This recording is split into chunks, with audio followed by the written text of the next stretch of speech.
So welcome to the TMTA's Lunch and Learn series. We have already done our introductions. We have the president of TMTA serving lunch here. We have people in person and people joining us virtually. So we are thrilled to be here.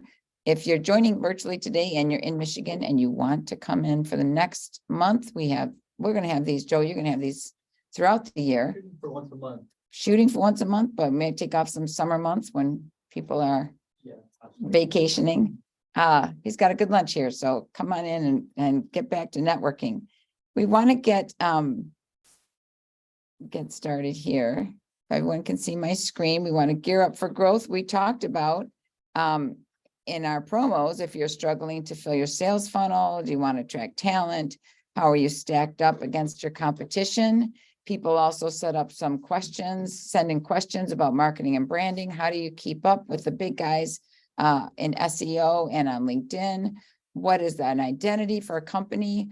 How do you craft an identity for a small or manufacturing or industrial company?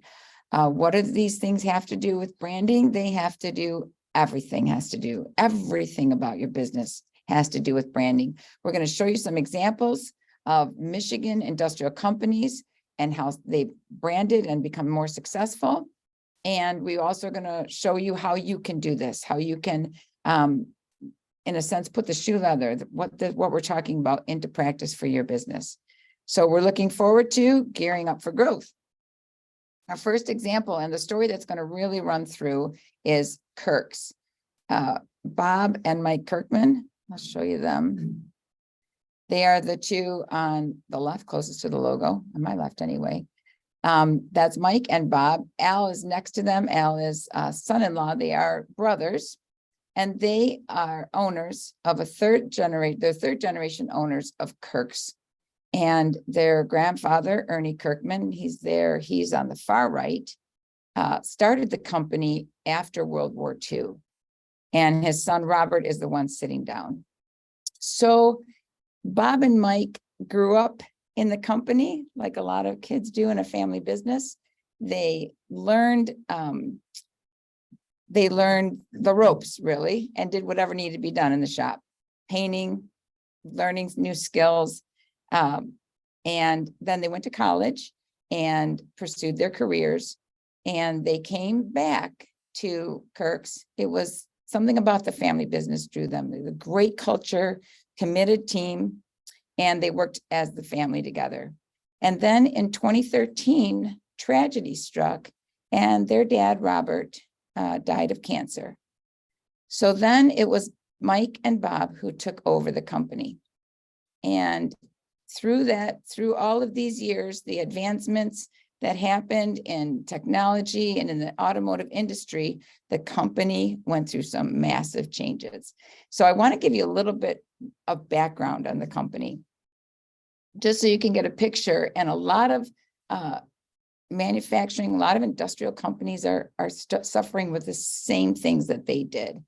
So during World War II, when manufacturing shifted toward the war effort, General Motors needed carburetors, and they brought in, and Ernie Kirkman was an employee there, and they cleared out a floor at General Motors and had Ernie work on the remanufacturing of carburetors. And he did a great job. So when the war was over and they were able to access raw materials again, then General Motors said, we don't need this. We don't need it anymore. And Ernie said, well, this is crazy. We got this great thing going. People can save money, and these carburetors are as good as new after we rebuild them. So why don't I just take this? And what he did was he started Kirk's Carburetors in the business of his home, in the basement of his home in Detroit, and did that work for a while until there's some smells, the chemical, oil, whatever. His wife said, you got to get this out of the house. And he got a little shop in Detroit and continued to progress. They bought a building, which is still there today. They're in Detroit, and grew. So through their reputation, able to access parts and source these things, they started serving more consumers, and actually people would bring in their cars. to have repairs done at the automotive shop. So 30 years later, they changed their name to Kirk's Automotive. They became Kirk's Automotive, and that's the logo you see there. So they established that reputation for quality. And then when new opportunities came, like a lot of companies grow this way, some customer has a problem or and they need a solution, and you solve it for them, right? And then now suddenly you've got this new product or service that you can offer. So Department of Transportation comes and says, hey, we need this. Can you guys do this for us? Can you remanufacture alternators? And that wasn't exactly the first thing, but there were many, many options for them to grow with. And so yes, they're taking this on. The automotive repair service drops off, and they, after 75 years, are now supplying heavy duty equipment, heavy duty alternators, and parts and supplies to transit organizations from New York to LA, Houston to Detroit. They're serving the big three and a lot of companies across the country. And as Kirk's Automotive, it wasn't communicating anymore. They were struggling with that. So just like every other company, second or third generation, those that are extended, they suffered some of these things. They were limping along with old marketing and sales processes, right? I mean, if you remember Yellow Pages or Rolodex, you understand the struggle to get to this bizarre online world. They were getting the wrong leads. It was confusing. People were still contacting them. They looked like a Napa Auto Parts supplier. So they were wasting time trying to explain what they were doing. And they wanted to bring in professionals. Mike said he had this nagging to-do list on his desk: fix online marketing in 2021. And they brought in a web company, Momentum. And when they sat down with Momentum realized this is much bigger than just needing a new website and some digital marketing ads. So when we came into the picture, we sat down with Mike and Bob and a couple of their sales leaders and said, so what do you do? What's special about what you do? Who do you do it for? And it took them an hour and a half to explain. Well, and it's no fault of their own, right? When companies morph and change, how do you quickly tell people what you do? So there's, oh, we do this and we do this for this customer. Well, yeah, well, these guys also get it too. And remember that we're starting to sell this now too.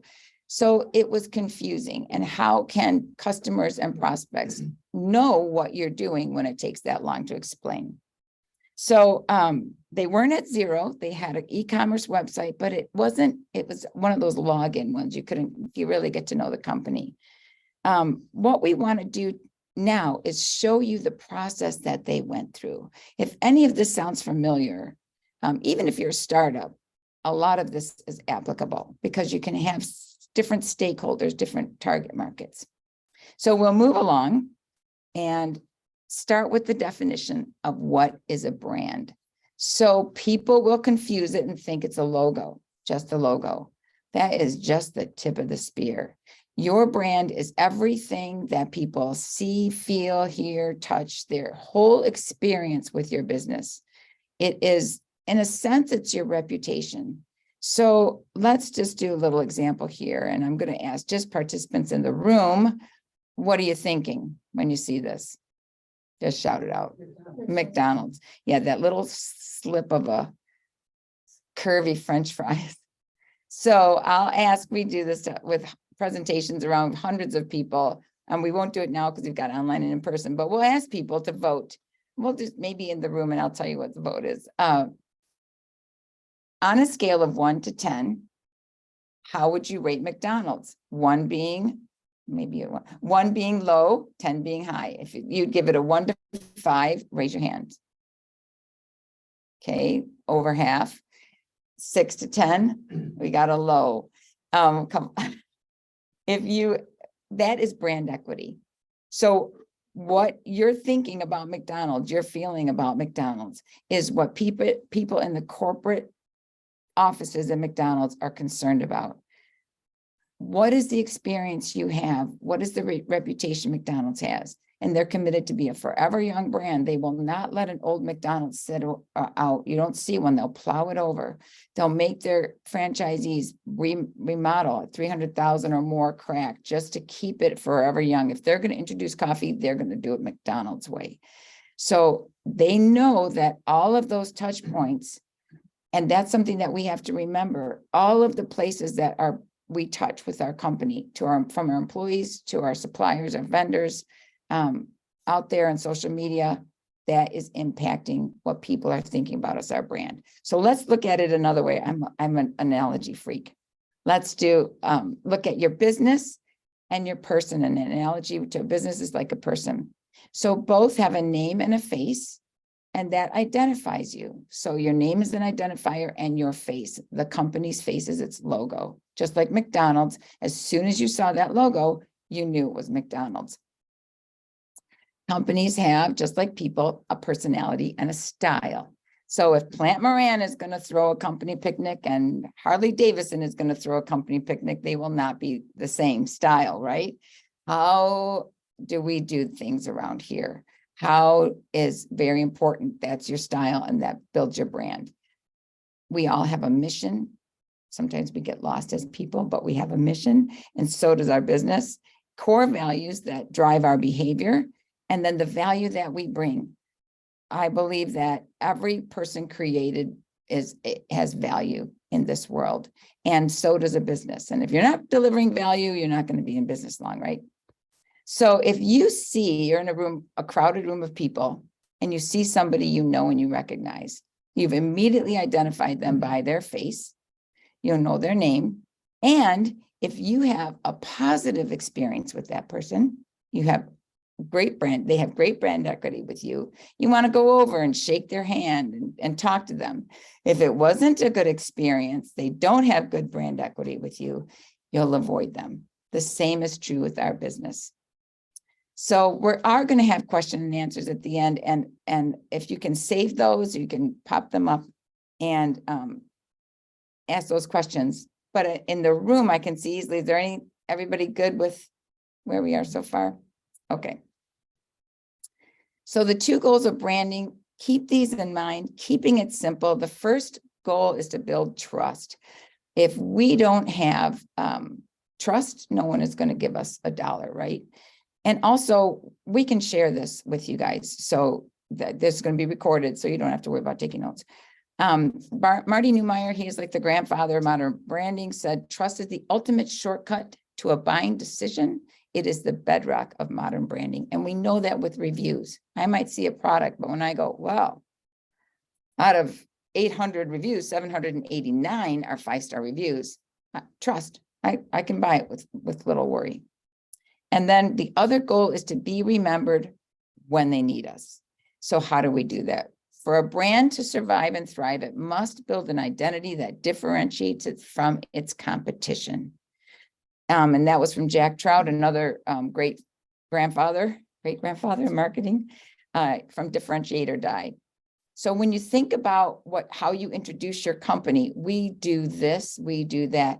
Really work on building that one thing that's going to stick in their mind. It's a differentiator to specialize. If I came into you and I said, oh, we help companies do branding and marketing. Whoa. But if I say we help industrial and manufacturing companies go from old to new, from Rolodex to online, it sticks better. So find that thing about your company, an area you specialize or way you do your process to differentiate. So who are you? How do you do this?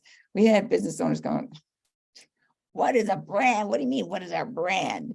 Let's do that. So this is your brand, the intangible and tangible pieces that make you you. First, you have a unique product or service. That's why you're in business. And then the other things come into place, your logo and style guide. You need a website, marketing tools. We got to get this out there, packaging, delivering, social media. I'm going to just start flipping all these things out, all the pieces of your company. And why are we doing this? Why are we even here? If this looks a little overwhelming, it should. And this is how people are managing their brands. it's not intentional, it's not organized, and no fault of your own. You're trying to keep business going. You're trying to get customers, and you're trying to get new customers and keep the ones you have happy. So we want to help customers be more intentional and get organized with the abstract pieces of your brand that touch those tangible pieces. We use an analogy of a tree because your business is an organic organization. It's constantly growing, changing. It has internal challenges, external storms and threats, right?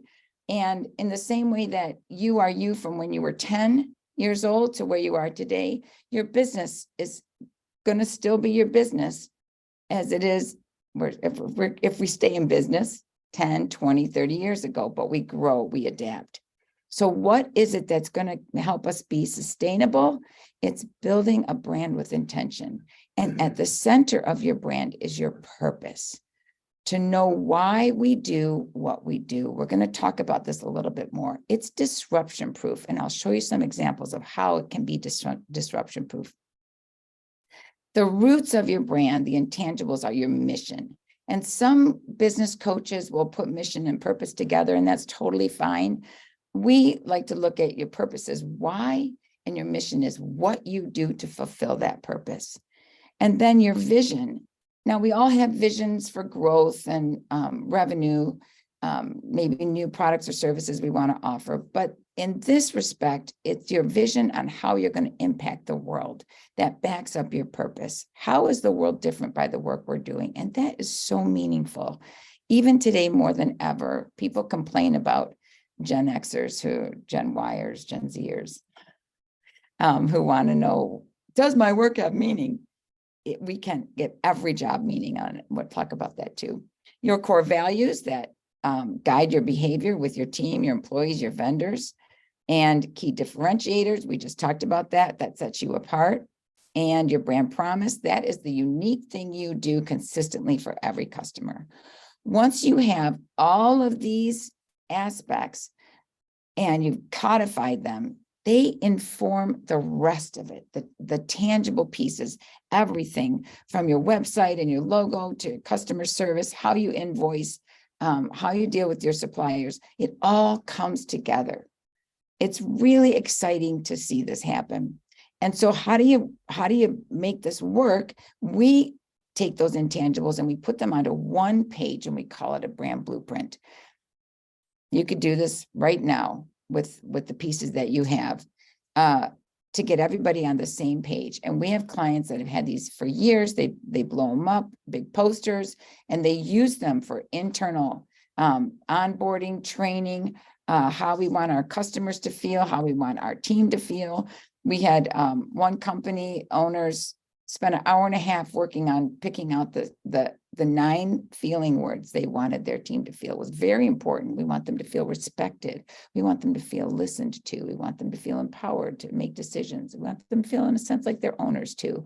So all of these things guide, and you can give this to team members as they're going. You can give it to your marketing team. And we're going to go through each of these sections. And I am still watching the time. I could talk about this for hours and you'd love to listen to it. I know not. Okay, so here we are with Kirk's Automotive and where they were struggling with this outdated look, and it communicated that they were old. It was confusing with the automotive. They needed something that was going to be fresh and modern and put them together as a leader and communicate what they were doing in the marketplace. So once we sorted through we had big drawings of what are the products and how can we organize these into what kind of customers you have. So it was really figuring out who are our customers, who are our ideal customers, and putting them into buckets. And then what are the products that each of these need? And I mean, we got some really fun PowerPoints, right? Just mazes trying to figure this out. And it came out, transit fleet equipment. This is what we do. And we'll show you how you can take it down from an hour and a half to 16 seconds. So then we built out, this is like an example of brand architecture. So they had the Kirk's High Pro and Reman. So the alternators that they sold, the heavy duty alternators that they engineered were the High Pro, the Reman were the remanufactured, still doing what Ernie was doing, right? Remanufacturing something. So when we put it out there, it's as good as new. And so that's the approved equal. In the transit world, they see approved equal, they know, hey, this meets OEM standards. This is already approved equal and you got the documentation to prove it. We're good to go. So we needed to bold that up and make that big. The Napa heavy duty, separate that out. It's not small car parts. Their toolbox, this was their training that they'll go on site and train people. And then the on-site inventory management, they do that for large companies. Hey, we will keep your shop stocked. Say that 5 times fast. So now you see brand architecture like this is like wayfinding. When you go to a hospital and you want to visit somebody, you're looking for the signs, right? I don't need the ER and I don't want the cancer unit. I need to just get to visitor parking. That's what we're doing on our websites. That's what we're doing with our marketing collateral. We're creating wayfinding so that ideal customer or this ideal customer knows where they're going, what they need, and how to get it. If you have questions, write them down. We'll get to them. And then here's an example of Kirk's brand blueprint. I wish I didn't have this. Abby, can you come up here and maybe if I move this, so I can't see the whole, oops. This. I feel like, thank you. I feel like I'm grandma and my grandkid just came. I'm not so untechy. Thanks, Abby. Okay, so you can see their core values. We'll dive into each of these sections. Their team experience, how they want their team to feel, how they want their customers to feel. They've got the story behind their logo. We created an approved equal seal so that they can put stickers on all their stuff. Bob, he's doing the quotes for transit. He's out there like, everything's got to say, we got to get those stickers. He loves the approved equal because that just says so much. Their elevator pitch or their 16-second story, their differentiators, purpose, mission, vision, their brand promise, and their customer service action statement. So all of these pieces are now on one page. Can you see how now we've got, this is our company. This is what we value. We're going to look through each of these sections. Oops.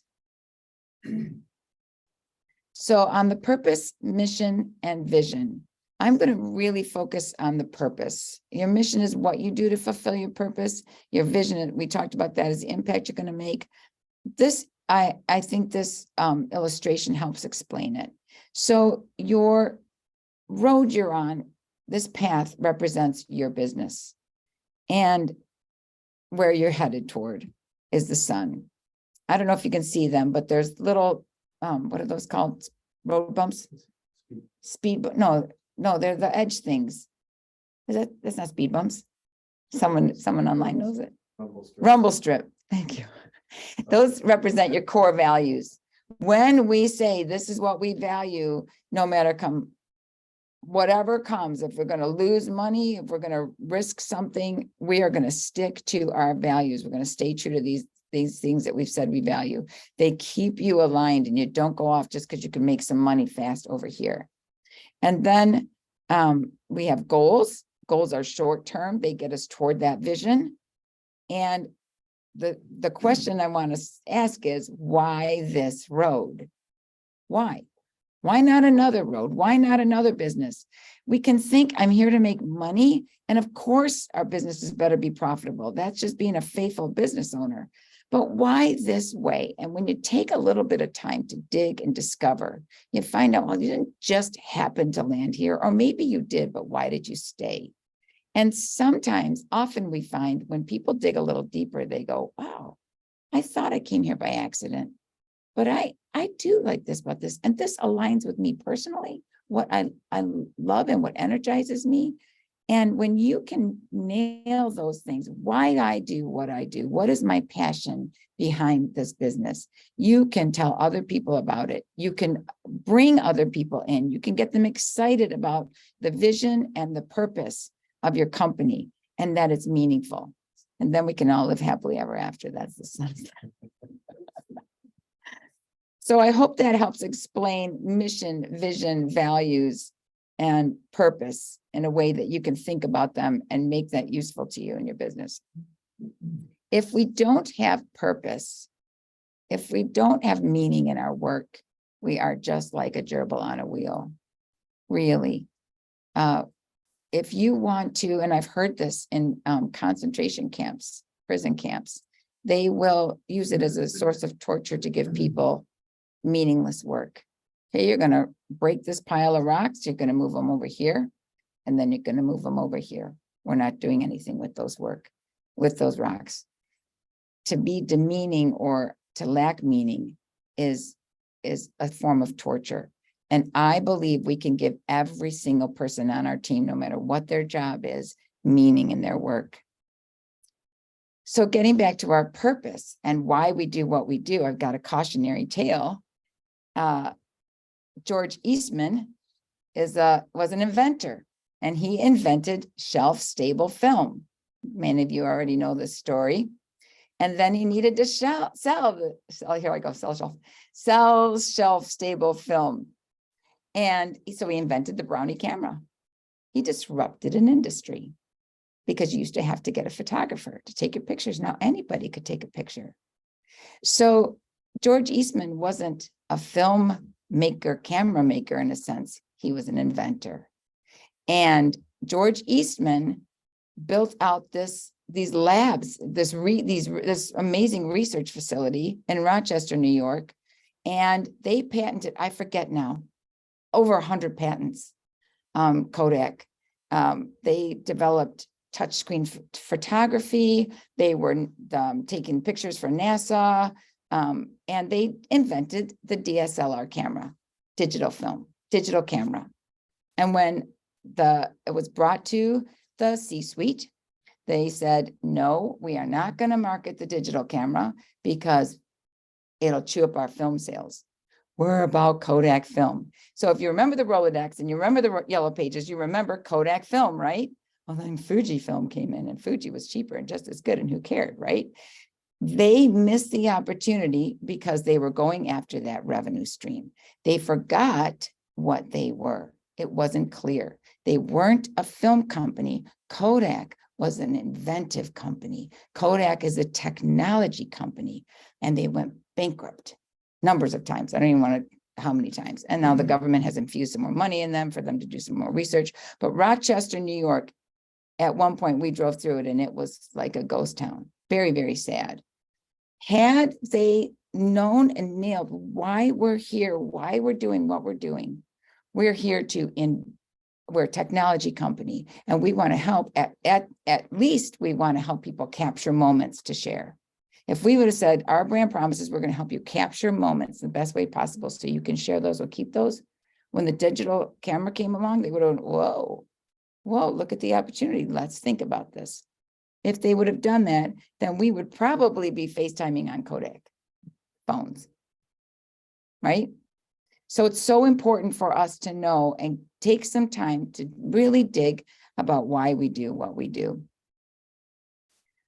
Kirk's purpose, they exist, I'll move this here on my screen. They exist to serve fleet and transit maintenance teams whose work transport people safely and keeps our world moving. I want to tell a story. Remind me if I don't, about repeating this purpose and give meaning. You want your purpose to be meaningful and be able to be sharing with people. The next part we want to talk about is your core values. So highlighting your core values, you want to keep them short and a short list, 3 to 5 at max, and avoid the pay-to-play core values like integrity, customer service, right? If you don't have integrity and you don't do customer service, how do you do integrity? How do you do customer service? We'll show you some examples. You want to make them portable so they're easy to remember, authentic. That means you're going to stick with them no matter what happens. Original, they're yours, and actionable. There's something that you can do. They're not just these lofty goals. So I want to show you Clement Companies. They're a construction company, and this is an example of a young company. They started out just doing what young companies do. We need to keep the company open. So we're going to do flipping things. We're going to do real estate development. We're going to do some construction management. We've got these skill sets. This is what we're going to do. And now we've come in to help them brand as they're really narrowing in their focus and building their niche market. So Clement Companies is now Clement Construction, and this is their brand blueprint. You can see their core values, just super simple. Work hard, be real, care always. Is that portable? Can you remember that? Work hard, be real, care or always. You can have teams on the field. I loved it. I just loved it. Natalie Clement, when she's on the branding committee, we're bantering on. She goes, I just want to keep it simple. She threw those out. I think we tweaked it, care always a little bit. And then those little ones underneath, how do we work hard? We set quality standards, we solve problems, we be safe. And they can change. Right now, they're rethinking. Do we want to do the stay honest and live with integrity? Why don't we change this out a little bit? Nothing is set in stone. The big thing I want you to do is try them. Put them down and say to your team, hey, we're coming out with this. This is what we think our purpose. We want to narrow this in. These core values. We also have on our website a free tool. It's called the Core Value Excavator. And it's got 290 words, helps you think about times in your company. It's totally free. You'll email the results, and it just helps you think about core values in a different way. It'll give you a bunch of words, and you can put them in buckets and go, this is really coming around about who we are, and it describes what we value. Here's Kirk's core values. We created an acronym for them and put a verb in front so they're more actionable. We prioritize relationships, accelerate excellence, rock dependability. That's been from the beginning. Tackle challenges and share discoveries. So it spells parts so that it can be more memorable for their teams to memorize. You can have contests to do these things. There's a lot of creative ways that companies use core values. At Identity Creative, we use core value shout outs in our team meetings, and that associates a behavior to the core value. Hey, when you did that the other day with that client and you went the extra mile, that was serving people. One of our core values is serve people, not projects. So I'd love to open it for questions. Questions here? Keep moving. The next section on the brand blueprint is the key differentiators and your tiebreakers. So your 3 key differentiators, we say 3 because we want something that's not easily copied. Think about something that sets you apart. It might be your process. It might be what you do. If you say, oh, everybody does what we do. Yeah, but not everybody does it the way you do it. And you think about your best customers and what they appreciate about you. And a lot of times you can find a differentiator by going back to your roots. When we look at Kirk's, they were started rebuilding carburetors. They're still rebuilding, still remanufacturing to good as new, approved, equal. And then the tiebreakers, the primary difference. So if you think about, okay, I want to go to this airline or go to this airline.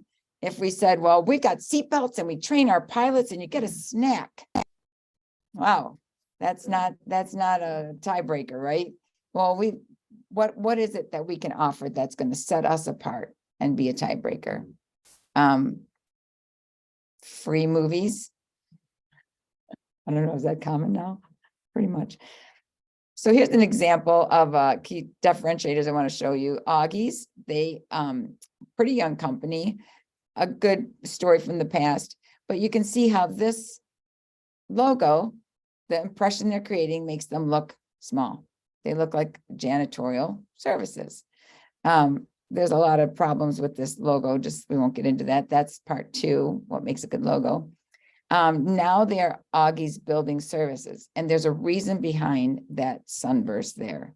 And their brand blueprint tells that story, and they can use this for onboarding. Their key differentiators down here is they reinvest in people.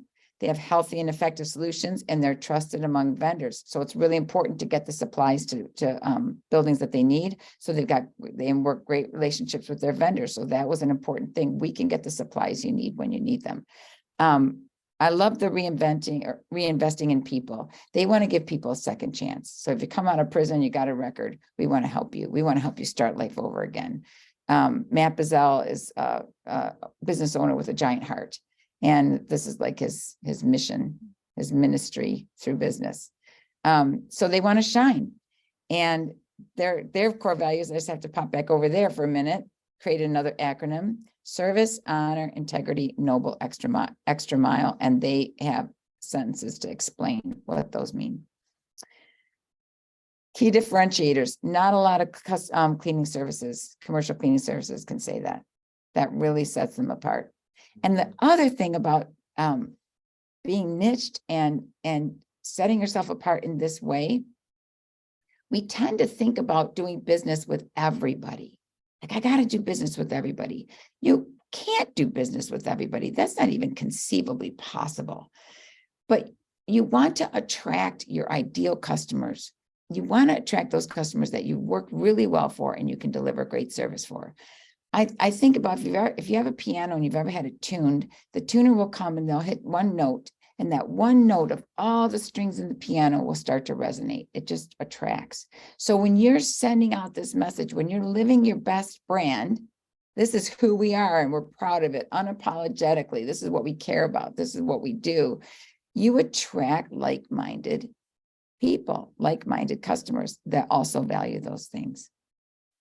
And then lastly, we want to talk about the 16-second story. So you want to build your message more than just an elevator pitch. What we do first, just start with their problem. We call it a story because people love stories. And if you start with the problem, people want to hear what the solution is. If you come into a room and say, hi, I'm a financial investor. Yawn, right? I help people who are lost with what to do with their money. They're scared of losing it. We help them build, defend, and advance. Oh, well, tell me more. That's what we want to do with our elevator pitch.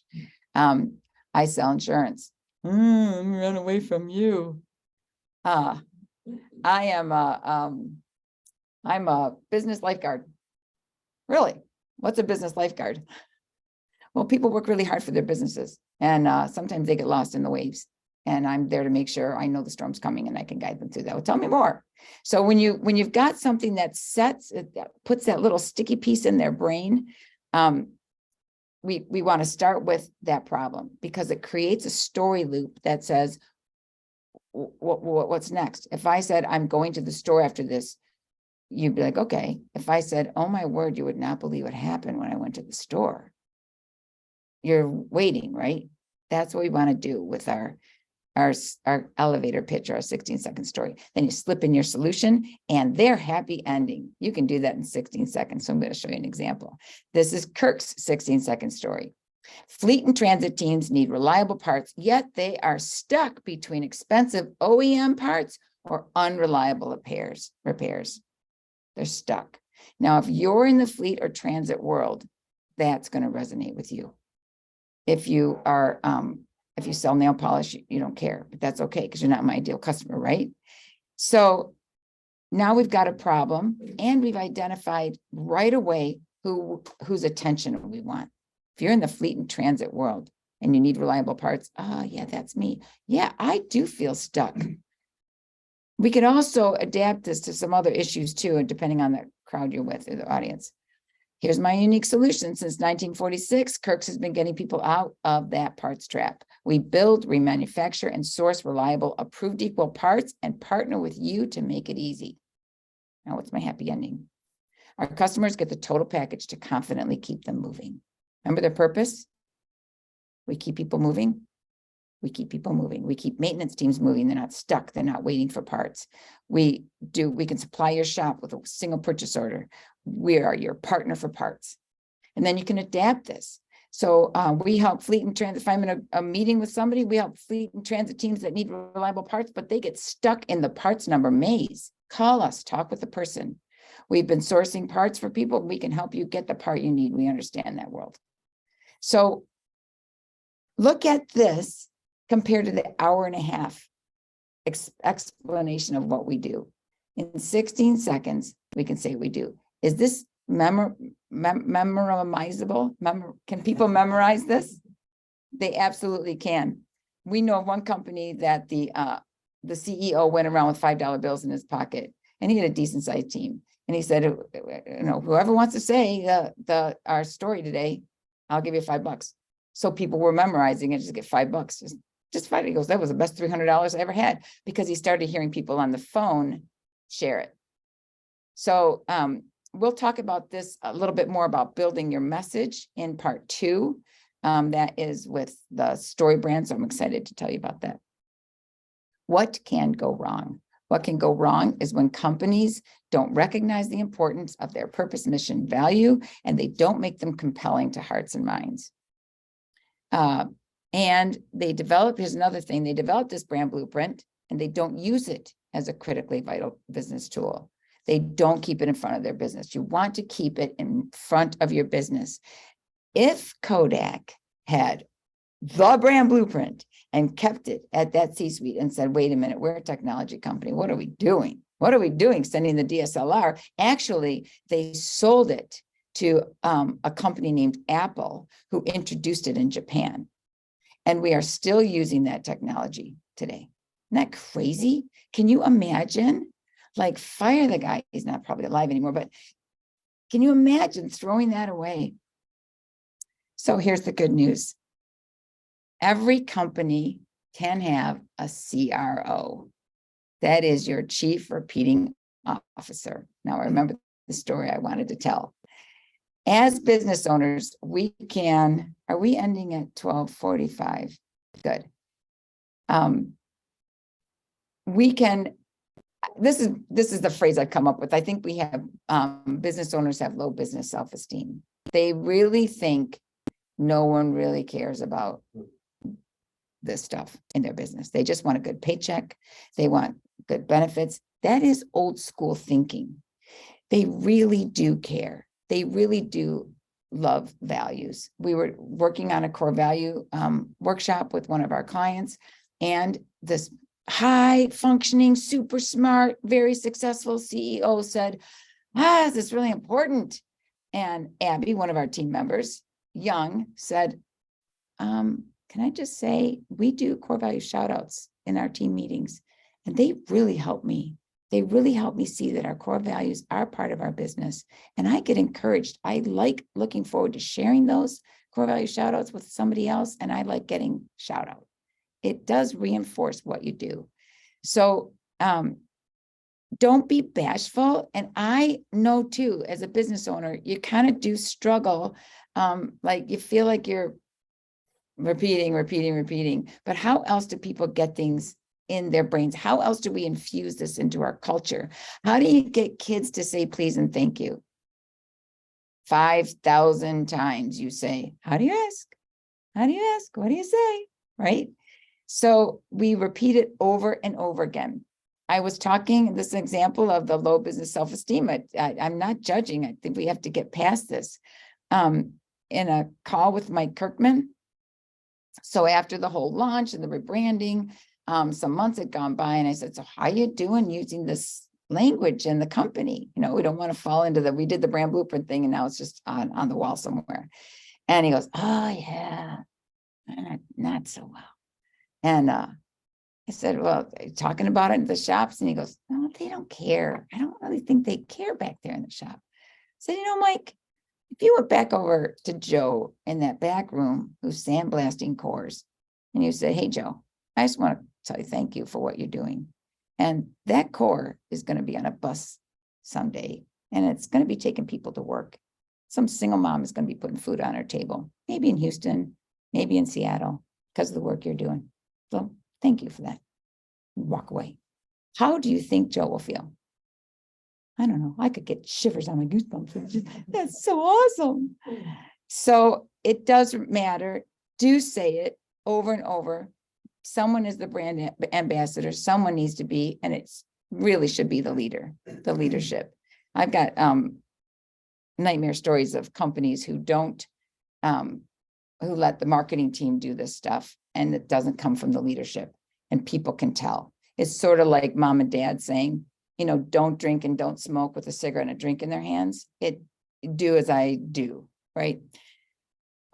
So I believe very strongly that every single team member can be excited about the work they're doing and have meaning in their work. Chick-fil-A hires everybody focused on purpose. They ask questions, they want to get to that purpose. So your part-timers, look at I love this picture. She is just happy. We can give that meaning to our people. So Kirk's, we developed these brand pocket notes for their team. It goes through just some important things they wanted to remember, core values, mission, their customer action statement, their 16-second story, their customer service action statement. That's another thing we've just started introducing. You could use your brand promise, but what do we want to say about how we treat our customers? So we're going through their stuff, and in their ISO some years back, they said we do it right, take time to do it right the first time. And so he's like, well, that's a nice customer service action statement. In shipping, receiving, whatever you're doing, getting someone apart, take time to do it right the first time. And then one of the guys on the team said, actually, we've added to it. We say, take time to do it right or better the first time.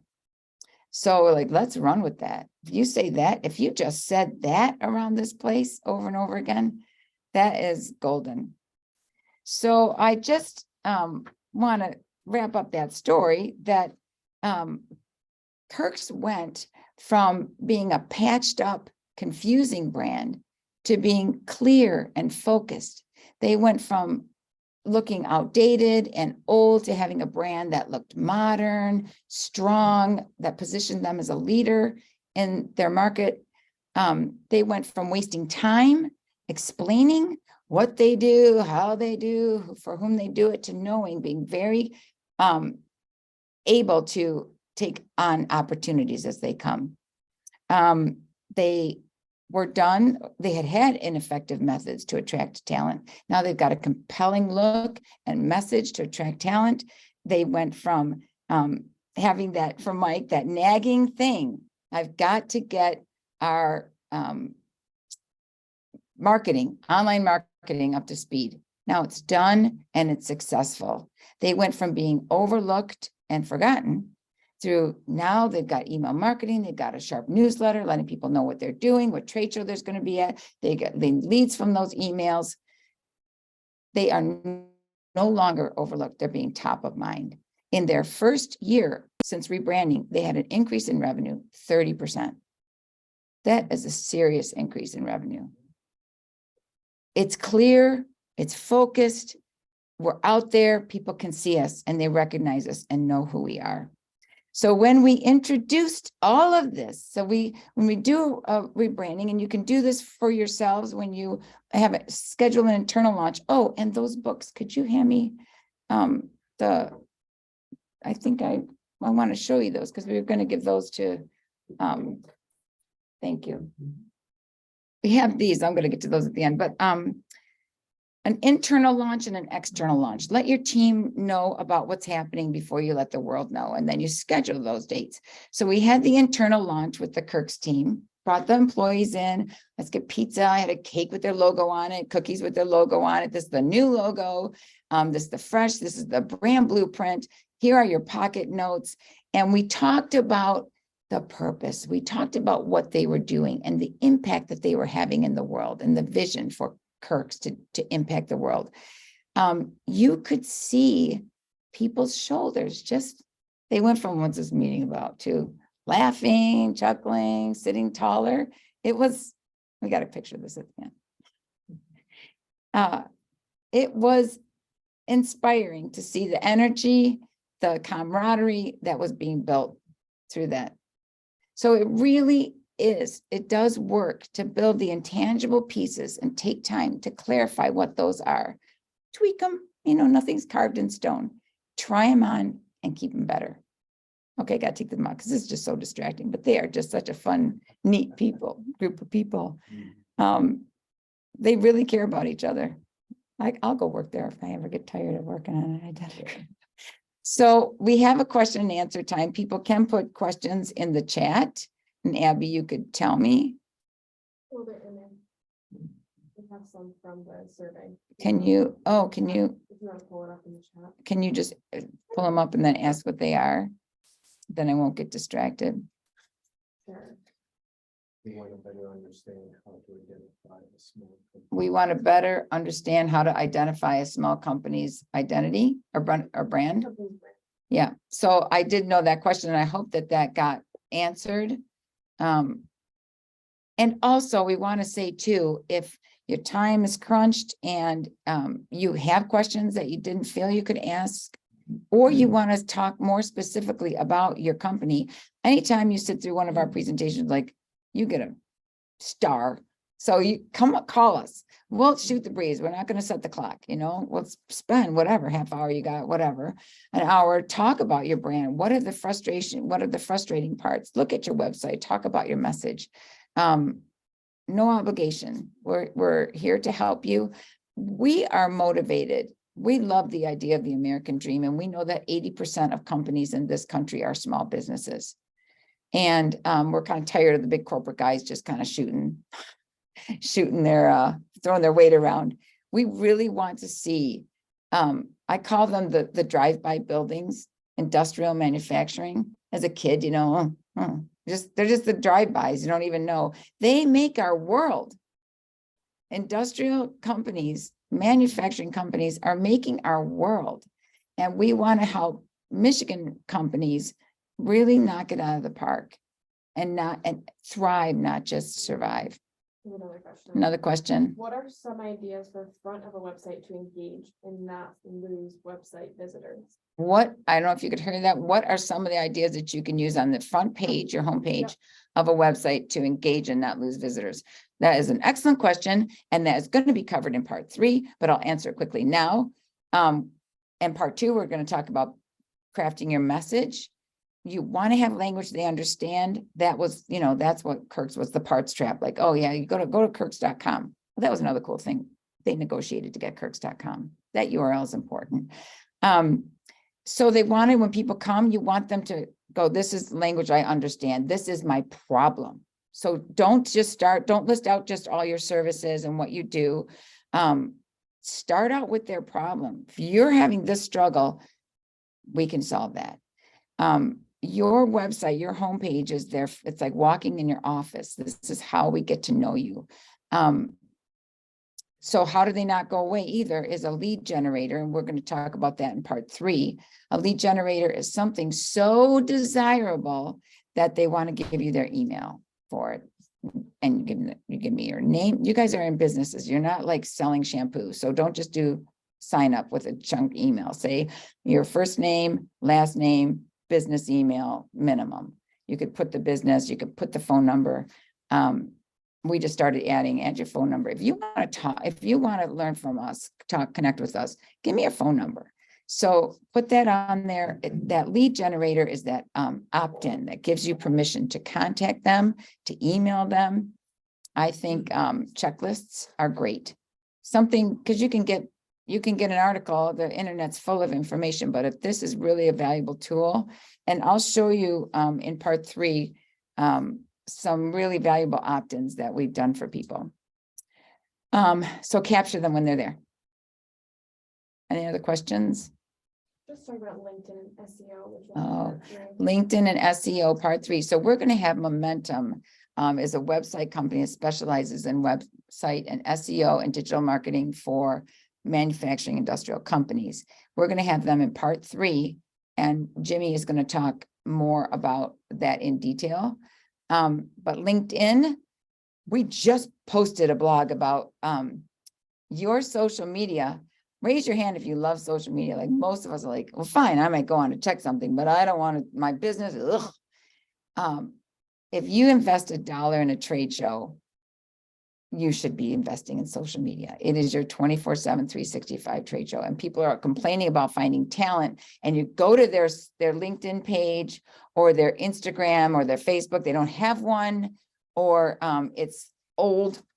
There's nobody attached to the business, or imagine a trade show booth that's blank. You paid for the trade show booth and you don't have anybody sitting there. So social media is really important, being on LinkedIn. I know the big guys seem like they've got it, but you can connect. Yes. That's my next question. What 3 things could any manufacturer do and be ready to meet with you for a branding discussion? Is that Paul Hindelang? Paul Hindelang, you're crazy. Call me Paul. Okay, what we want to say now, remember, you can feel free to reach out to us. We love to talk branding. It's branding fun, and we'll answer your questions. We have this, Jan, you are a winner today for this book. This book talks about what we covered today. And then there's a workbook on branding. You can scan that QR code. It'll take you to our contact us page and just put in the subject line, send me my free ebook. It's available for sale on Amazon Kindle, but we'll give it to you for free. Thank you so much for joining us. We look forward to hearing from you and connecting with you. And please join us for the TMTA's Lunch and Learn series, as today was part 1. April, part 2, to update your brand for competitive edge. From your logo to everything you do, we're going to talk about style guides, colors. Bill Kleist is the grandmaster. Is grandmaster a good thing? It is the guru of the design world and looking professional.